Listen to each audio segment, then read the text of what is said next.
Welcome my YouTube channel. आज हम बात करेंगे कि निपुण भारत के अंतर्गत जो हमारे ट्रैकर भरे जा रहे हैं वो किस तरीके से हमें करना है और किस किस हफ्ते में कैसे कैसे हमें गतिविधि करनी है। हम सबसे पहले बात करते हैं कि गणित और भाषा का इस पर जोर दिया जा रहा है। और जैसे मान लीजिए गणित है हमारा, तो गणित में हम क्या करेंगे, जो हमारा पहला कालांश होगा, पहले कालांश में हमें क्या करना है कि पहले कालांश में हमें अवधारणात्मक प्रकरण पे हमें कार्य करना है, और जो गणित का दूसरा कालांश है उसमें अभ्यास पत्रों पर हमें कार्य करना है, और जो इसमें तीसरा कालांश है उसमें अभ्यास गतिविधि करानी है। और गणित में जो है हमें 1 से 4 दिवस हैं, यानी 1 से 4 दिन तक हमें अनुदेशात्मक कार्य करना है, और जो 5वां दिन है उसमें हमें समेकन व आकलन करना होगा। उसके बाद में जो 6ठा दिन होगा उसमें पुनरावृत्ति की जाएगी, और जो बच्चे कमज़ोर हैं उनको उपचारात्मक शिक्षण दिया जाएगा। उसी प्रकार हम बात करते हैं भाषा की। अगर भाषा में पहले कालांश की अगर बात करें, हम मौखिक भाषा विकास की बात करेंगे। द्वितीय कालांश में डिकोडिंग एवं लेखन कार्य करना पड़ेगा हमें, और जो तीसरा हमारा कालांश है वो पठन कौशल का हमें विकास करना पड़ेगा। इसमें भी जो डे बांटे गए हमारे 1 से 4 दिन तक हमें दक्षता आधारित शिक्षण करना होगा, और 5वें दिन हमें पुनरावृत्ति करनी होगी, जो हमारे उस सप्ताह में जो हमें कार्य दिया गया है उसकी पुनरावृत्ति होगी, और 6वें दिन हमें आकलन एवं उपचारात्मक कार्य करना होगा। अब बात करते हैं कि इसमें ट्रैकर कौन कौन से ट्रैकर हैं और हमें क्या क्या करना होगा। पहला ट्रैकर होता है हमारा वार्षिक ट्रैकर, दूसरा होगा हमारा साप्ताहिक आकलन ट्रैकर, और तीसरा होगा हमारे शाब्दिक आकलन ट्रैकर।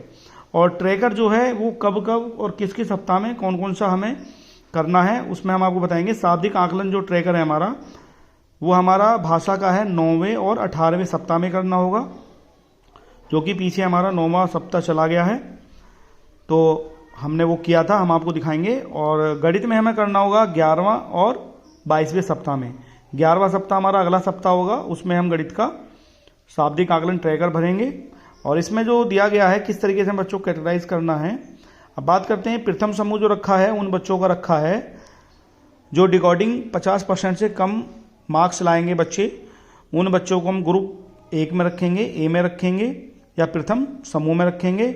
और इसमें जो मौखिक वाले बच्चे हैं उनमें हम क्या करेंगे, जो 50% से कम होंगे तो हम उनमें एक ऐसे डैश का निशान लगा देंगे। अब बात करते हैं द्वितीय समूह में कौन से बच्चे आएंगे। द्वितीय समूह में वो बच्चे आएंगे जो डिकोडिंग में 50% से अधिक वाले जो बच्चे होंगे, जिनके 50% से अधिक मार्क्स आएंगे, उन बच्चों को हम डिकोडिंग में। और मौखिक में जो होंगे वो मौखिक में हम क्या करेंगे, उन बच्चों के आगे डैश लगा देंगे जिन बच्चों के 50% से अधिक मार्क्स आएंगे। अब हम बात करते हैं कि साप्ताहिक आकलन हम ट्रैकर कैसे भरें। ये हमने आपको बता दिया सिंपल तरीके से, आप इसको एक रजिस्टर मेंटेन कर सकते हैं। सबसे पहले कॉलम होगा आपका सीरियल नंबर का, उसके बाद में आपके जो है इसमें नाम आ जाएंगे जो आपकी कक्षा के हैं, और जो मेरी कक्षा है वो कक्षा 3 है। और इसमें जो आपको भरना होगा, पहले सप्ताह 1 लिखेंगे, और इसमें जो आएगा पहला आएगा डिकोडिंग, और दूसरा जो आएगा आपका वो होगा मौखिक भाषा। अब इसको भरना कैसे है, सप्ताह 1 में डिकोडिंग और आपका मौखिक भाषा आएगा। जैसे मान लीजिए कोई बच्चा अगर एब्सेंट है तो उसको छोड़ देंगे। जैसे मेरा संध्या एक लड़की, और इसने क्या किया, डिकोडिंग हमने इसको पढ़वाया, और ये मैक्सिमम मार्क्स 10 का होगा। आपको इसमें से जो सप्ताह के आपके आकलन किए जाएंगे वो 10 में से किए जाएंगे। जैसे मान लीजिए 10 में से संध्या के 5 नंबर आए, और मौखिक भाषा भी ये पढ़ लेती है, ठीक है, मौखिक भाषा ये डिकोडिंग में पढ़ सकती है और मौखिक भाषा में ये बोल सकती है, तो हम क्या कर देंगे, टिक लगा देंगे।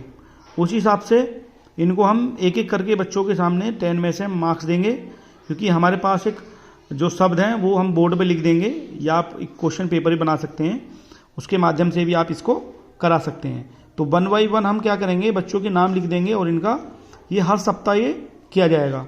ये हर सप्ताह जो आपका आकलन किया जाएगा, जैसे कि मैंने आपको बताया था, पीछे एक बार दिखा देता हूँ। इसमें जो है हर 6ठे दिन क्या होगा, बच्चों का आकलन किया जाएगा भाषा में, और जो बच्चे कमज़ोर हैं उनको उपचारात्मक शिक्षण दिया जाएगा। ऐसे ही हमारा ये जो 6वां दिन है हमारा गणित में भी, इसमें पुनरावृत्ति की जाएगी और उपचारात्मक शिक्षण किया जाएगा। और इसमें 5वें दिन हमें क्या करना है, आकलन करना है। उसके बाद हम बात करते हैं, अभी हमारा जो है ये 10वां सप्ताह चल रहा है, और पिछले सप्ताह हमने जो था वो ट्रैकर फर्स्ट भरा था, आपको हम दिखा दे रहे हैं किस तरीके से भरा गया था। ये देखिए, ये हमने शाब्दिक आकलन किया था। इस शाब्दिक आकलन में जो बच्चे थे हमने क्रम्स बाय उनका नाम लिख लिया है, और जो ट्रैकर 1 है, इस ट्रैकर 1 में जो हमारे मार्क्स हैं वो 45 का हमारा क्वेश्चन पेपर होगा। वो आप बोर्ड से भी करा सकते हैं, कॉपी से भी करा सकते हैं, और इसमें अधिकतम मार्क्स हमारे 45 होंगे और 50% मार्क्स जो होंगे हमारे 22.5 होगा, यानी 22.5 मार्क्स होंगे बच्चों के। उसके हिसाब से हम इसको भरेंगे। हम जैसे मान लीजिए हमारी कक्षा में दीपा है, हमने इसको जो है ये आकलन किया इसका, तो इसने 45 में से 45 नंबर प्राप्त किए और मौखिक भाषा भी इसकी ठीक है। तो हम जो बच्चे 50% से ज़्यादा आएंगे या बराबर आएंगे उनके मौखिक भाषा में हम टिक का निशान लगाएंगे। और जो बच्चे, जैसे मान लीजिए संध्या है, संध्या के मार्क्स 4 आए हैं, तो ये 4 जो मार्क्स आए हैं और इसकी मौखिक भाषा 50% से कम मार्क्स ने प्राप्त किए हैं, तो हमने क्या किया, यहाँ पे डैश लगा दिया। ऐसी चांदनी है, ये भी, इसको फिर हमने उपचारात्मक शिक्षण दिया क्योंकि इसके 3 मार्क्स थे, और इसका मौखिक भाषा में भी हम टिक लगा देंगे। जो बच्चे 50% से ज़्यादा हैं उन बच्चों को हम राइट लगाएंगे, और जो बच्चे 50% से कम हैं उन बच्चों के मौखिक भाषा में हम डैश का निशान लगाएंगे। तो इसी हिसाब से हम क्या करेंगे, सभी बच्चों को हम इस तरीके से नाम लिख देंगे। उसके बाद डिकोडिंग में उनकी मार्किंग करेंगे, और जो आपका मौखिक भाषा है उसमें अगर 50% से ज़्यादा है तो राइट लगाएंगे, अगर कम है तो हम डैश लगाएंगे। इसी हिसाब से हम अब जो हमारा हिंदी का होगा, अगला जो सप्ताह होगा हमारा, वो नेक्स्ट जो हमारा शाब्दिक आकलन किया जाएगा वो हमारा सप्ताह 18वें में किया जाएगा। किस में किया जाएगा, 18वें में। और ऐसे ही हमने इसको आसानी से बना लिया। यहाँ पे हमारा सप्ताह 4 हो गया, फिर 5 हो गया, फिर 6, फिर 7, फिर 8 और 9वां हम इसको जो आकलन हुआ हमारा, हम इसको यहाँ पे इसको पंच कर देंगे। फिर नेक्स्ट हम बात करते हैं, उसी हिसाब से फिर हम लिख देंगे यहाँ पे सप्ताह 10, फिर 11, फिर 12, फिर इस तरीके से मार्किंग करते करते करते करते हम यहाँ पे ले आएंगे 17, क्योंकि 18वें में हमारा शाब्दिक आकलन होना है ट्रैकर 2 का, तो इसलिए हम इसको 17 सप्ताह तक हम लिखेंगे और 18वें को हम यहाँ पे पंच कर देंगे। उसी हिसाब से अगर हम बात करें अब गणित की, अब गणित का हम जो साप्ताहिक आकलन है, आकलन ट्रैकर की हम बात करेंगे, तो उसमें क्या करेंगे, पहले विद्यार्थियों का नाम लिखेंगे। उसमें विद्यार्थियों के नाम लिखने के बाद में फिर हम क्या करेंगे, सप्ताह 1 से लेकर 10 तक के एक साथ लिख देंगे, क्योंकि 11वें सप्ताह में हमारा शाब्दिक आकलन होना है। इसमें क्या करेंगे, जो सप्ताह 1 है, इसमें मान लीजिए कोई बच्चा ए है, ए हमने ग्रुप में डिवाइड किया है। ए ग्रुप में कौन बच्चे आएंगे, ए ग्रुप में वो बच्चे आएंगे जो बच्चे 50% से कम उन्होंने अंक प्राप्त किए हैं, उन बच्चों को ग्रुप ए में रखा जाएगा। और जो बच्चे 50% से अधिक प्राप्त किया हैं उन बच्चों को हम ग्रुप बी में रखेंगे। तो इसी हिसाब से मान लीजिए ये सप्ताह 1 में ए ग्रुप में थी दीपा, सप्ताह 2 में बी ग्रुप में हो गई, तो फिर सप्ताह 3 में बी ग्रुप, फिर बी ग्रुप, हम उसी हिसाब से बच्चों को डिवाइड कर देंगे। फिर नेक्स्ट हमारा जो है एक बच्चा है संध्या, ये एक छात्रा है, ये पहले सप्ताह में ये ए ग्रुप में थी, फिर दूसरे में बी ग्रुप में, फिर बी ग्रुप में, फिर बी ग्रुप में।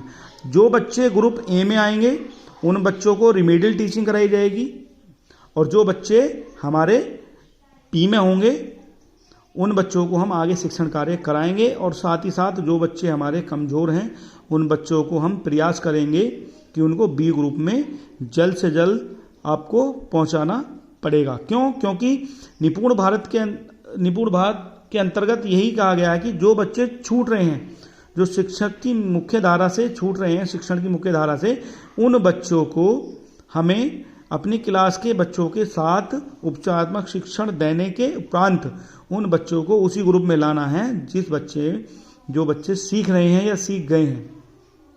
और इसमें एक चीज़ और है, हम बात करते हैं, इसको मैं भूल गया था, दोबारा बता देते हैं। साप्ताहिक आकलन में क्या करना है, जो शाब्दिक आकलन ट्रैकर फर्स्ट होगा, इसमें हमें टिप्पणी भी करनी है। मान लीजिए दीपा ने 50% से अधिक प्राप्त किया, तो यहाँ पर टिप्पणी भी मेंशन करनी है कि बच्चा सीख रहा है। और जैसे मान लीजिए कोई बच्चा अभी कमज़ोर है, उसको उपचार शिक्षण कराया जा रहा है, उसके आगे डैश लगाएंगे, उसके बाद टिप्पणी लिखेंगे कि बच्चा सीखने की प्रक्रिया में है, यानी बच्चा सीखना चाह रहा है, उसको उपचारात्मक शिक्षण के माध्यम से हम उसको सिखा रहे हैं। Thank you for watching. Video बहुत बड़ी हो जाएगी, तो आपको वीडियो अगर अच्छे लगे तो चैनल को सब्सक्राइब करें, वीडियो को लाइक करें। थैंक यू, धन्यवाद।